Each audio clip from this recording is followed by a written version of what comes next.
دعاؤں سے فوراً معاوضائے نہیں ہو جایا کرتے۔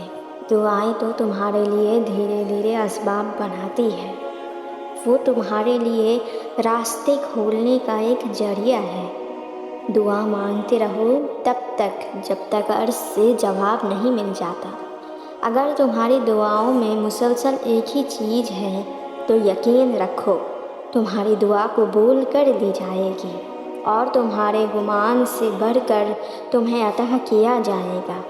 تمہاری دعاؤں کا صلہ تمہیں کچھ یوں ملے گا کہ تمہاری دعاؤں کی قبولیت تمہیں ہی حیران کر دے گی، اور تم سمجھ نہیں پاؤ گے کہ کیسے تم نے دعاؤں سے معجزوں تک کا سفر طے کر لیا ہے۔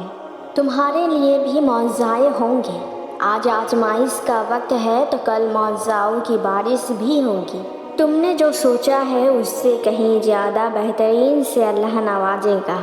ایک بھی آنسو ضائع نہیں جائے گا، کیونکہ اللہ تم سے محبت کرتا تھا، اس لیے تمہیں وہاں سے نکال کر ہدایت دے دیا۔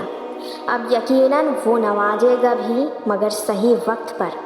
تمہیں بس اللہ سے دعا اور اچھا گمان لگانا ہے۔ تم دیکھنا جب اللہ بہترین سے نوازے گا نا، تمہاری آنکھیں حیران رہ جائیں گی، تم سارے غم بھول جاؤ گے۔ بے شک تم جو مانگ رہے ہو اللہ نے وہی تمہارے لیے چن لیا ہے۔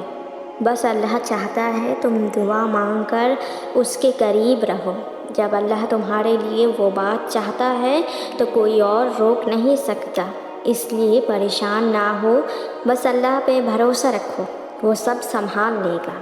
اگر وہ تمہارے دل میں دعا کا خیال ڈال رہا ہے تو وہ تمہیں اس بات کا اشارہ دے رہا ہے کہ اب بھی سب ختم نہیں ہوا، اب بھی ان کی امید باقی ہے، اب بھی وہ تمہارے نصیب کو تمہاری چاہت کے مطابق بدل سکتا ہے۔ تم بس اللہ پر یقین رکھو، تمہیں وہ بھی ضرور ملے گا جو تم رو رو کر مانگ رہے ہو۔ کیا تم نے سنا نہیں کہ تمہارا رب ہر چیز پر قادر ہے؟ اس کے لیے ہر چیز ناممکن نہیں ہے۔ وہ یقیناً تمہیں تمہاری دعاؤں میں مانگی ہوئی من پسند چیز سے نوازے گا، اور تم خوش ہو جاؤ گے، اور تمہیں بھلے نظر نہ آئے مگر وہ تمہاری دعاؤں کے لیے وسیلے اور اسباب دونوں بنا رہا ہے۔ جب رحمان سے مانگنے کا موقع ملے تو جی بھر کے مانگا کرو، پھر ممکن ناممکن کی کشمکش میں مت الجھو۔ جس سے تم مانگ رہے ہو وہ خزانوں کا بادشاہ ہے، اس کے لیے تو یہ ایک کن کی بات ہے۔ اسباب بھی بن جائیں گے، وسیلے بھی پیدا ہو جائیں گے، ایک کے بعد ایک دروازے کھل جائیں گے۔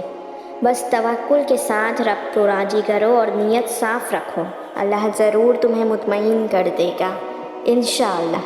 جب اللہ تمہاری دعائیں قبول کرے گا تم دیکھو گے کہ اللہ تمہیں وہ سب عطا کرے گا جو تم نے اللہ سے مانگا تھا، اور اللہ تمہیں وہ بھی عطا کرے گا جو تم نے ناممکن سمجھ کے اللہ سے مانگنا چھوڑ دیا تھا۔ اس لیے کبھی بھی اللہ سے نا امید مت ہونا، دعا کرنا کبھی مت چھوڑنا۔ ہو سکتا ہے جو آپ مانگ رہے ہو وہ آپ کو دعاؤں سے ہی ملنے، ہو سکتا ہے آپ کو آپ کی چاہت سے بہت جلد نواز دیا جائے، اس لیے دعا کرنا کبھی مت چھوڑیں۔ بے شک تم چاہ بھی نہیں سکتے اگر اللہ نہ چاہے تو۔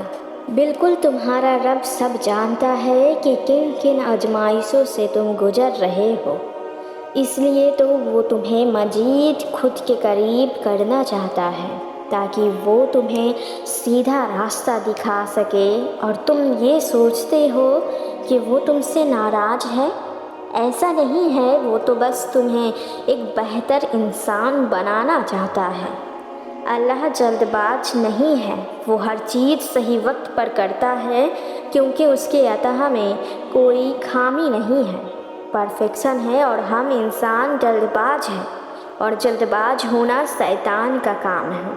مومن تو صبر کرتا ہے، انتظار کرتا ہے، شکوے یا مایوسی نہیں کرتا۔ اس لیے تم دعا مانگو اور صبر کرو۔ تمہاری کہانی ابھی ختم نہیں ہوئی، تمہیں وہی دیا جائے گا جو تم اتنے وقت سے مانگ رہے ہو۔ یہ تو اللہ کا دینے کا انداز ہے کہ وہ پہلے تمہیں مانگنا سکھاتا ہے اور اپنے قریب کرتا ہے، اور پھر وہاں سے عطا کرتا ہے جہاں سے ملنا ناممکن لگ رہا ہو۔ تم خود سے اللہ کے آگے ہاتھ نہیں پھیلاتے، اللہ تمہیں چنتا ہے، اس لیے تم دعا کرتے ہو، اور جسے اللہ اپنے در پہ بلا لیتا ہے پھر اسے وہ اپنے در سے خالی ہاتھ کبھی نہیں لوٹاتا۔ اللہ بہت جلد تمہاری جھولی بھی تمہاری چاہت سے بھر دے گا، انشاءاللہ۔